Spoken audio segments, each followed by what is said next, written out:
You asked the right person. I am a public health worker, and I am working for the public for the last 13 years in San Francisco.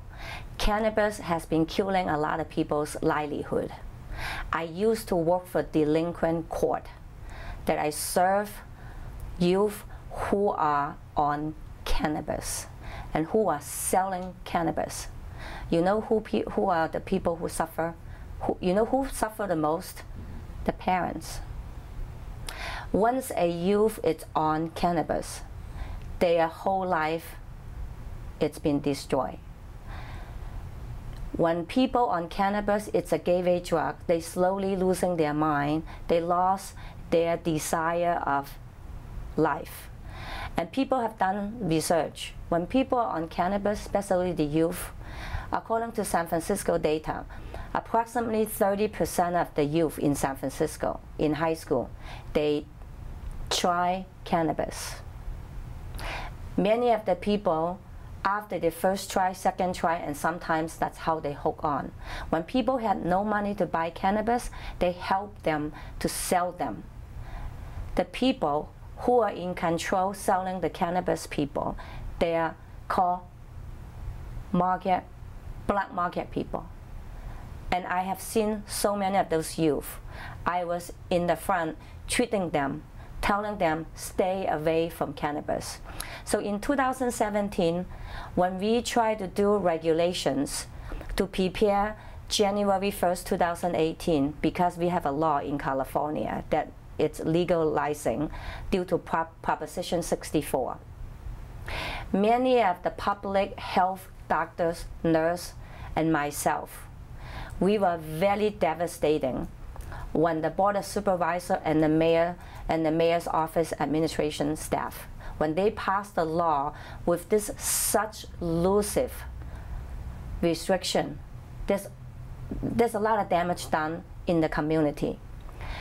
You know who recognized those damages? The people who lived their life. People who are parents, people who are grandparents.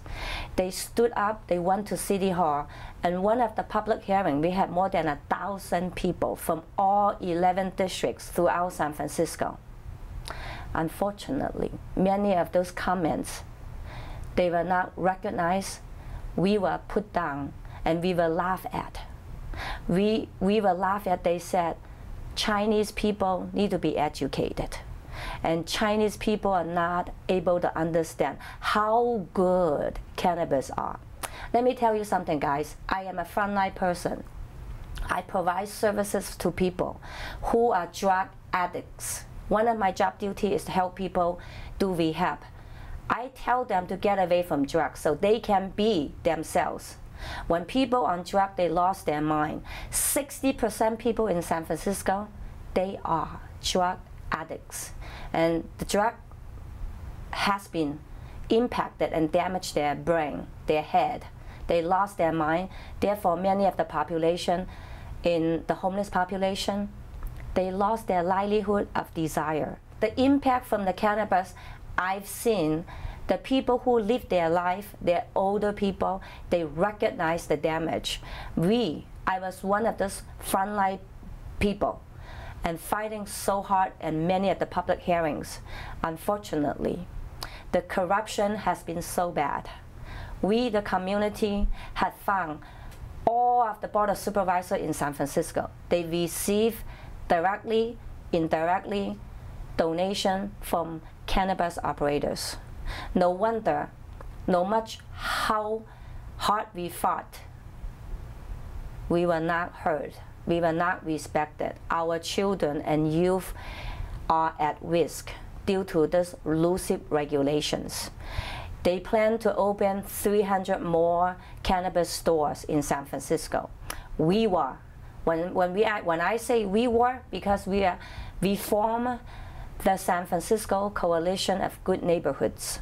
We were united and fighting so hard to tell them enough is enough. We have approximately 50 stores already.